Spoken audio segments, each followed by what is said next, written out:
Well, okay, I'm here. Oh, as I was saying, my last regression was a finalization. We have a medicine man from that visits Tule River, and I went to him about something, and we had a talk, and then he put his eagle pen in front of me, and he said, "What do you see?" Instantaneously, I was taken to this mountain that I had climbed up where Little Bear lives. He has a, he had a, how do I say, little reservation up there. And he would take people out on their survival on horseback. And we were on our way, Shalom, Teresa, and a whole bunch of us were on our way up there to do a ceremony. I had seen this place when I was a little girl, and I thought when I asked my mother, what was I looking at? She didn't know what I was talking about. So, anyway, we came up on this spot, and instantaneously I saw it, and I recognized it from when I was a little girl. And it's taking me back there. But anyway, I was shaking. I was crying, and I didn't know why. I thought maybe something bad was going to happen to us, and I had a bunch of kids inside the truck, and they said, "Let's get out and sage the truck down." So we saged the truck down, and we went up there. I said, "I'm not doing this ceremony," and I was being chastised for that. And I said, "I'm sorry. Then I'll tell you what. I will dance, but I will not dance the ceremony. I won't wear all of my regalia. I will just use it as an exhibition for these people, because those that we were doing this for were all drunk. They had been out drinking and all that kind of stuff. They just wanted to see something, like in a movie or something." So I said, "Let's just do an exhibition." So another man said, "Okay, I'll take off my feathers and I won't wear my feathers in." So everybody decided to take part of their regalia off so that they would not be considered doing the ceremony. But anyway, on the way up there, that was one part of the regression. That was the second regression. The third regression was when when the man put his eagle bed in front of me, and I was taken right back to that spot where I had seen as a child.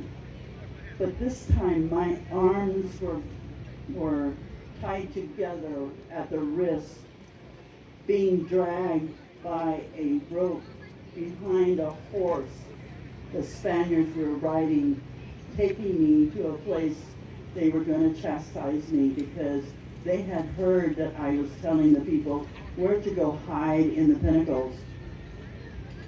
We have tunnels there. We have caves there that you could go for a long ways and they'd never find you.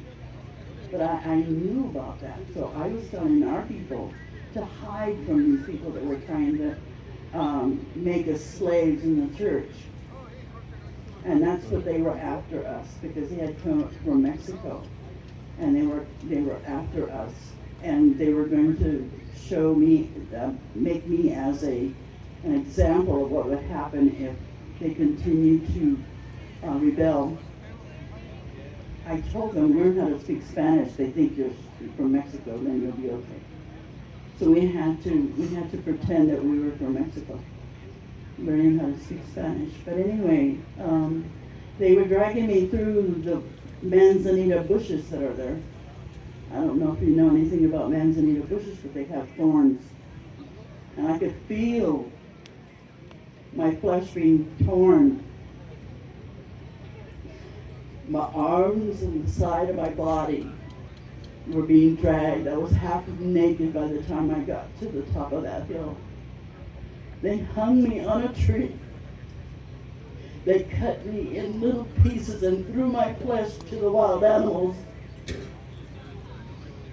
My family could not give me a burial because all my parts were scattered up on that hill. Now you know why I did not want to do a ceremony up there. Because parts of my body were still there. The energy that comes in your body never dies, it stays there. That's why when we have burials out here that are being found, we try to protect them because the energy is still there. We're still connected to the earth. Everything that you see, the chairs we're sitting on, everything has energy. We're all connected. Everything is connected. If you can't find something, call to it. It will come to you or let you know where it is. That's how close we are to everything. That's why everything that comes out of our mouth needs to be sacred. We can't say any bad words or anything like that, because if we do, it comes back to us. Our breath is part of the sacred breath that created us. We are part of the Creator because He breathed our life into existence. And so that's what I wanted to share today, is that there's more to us than we even remember. We have lived before.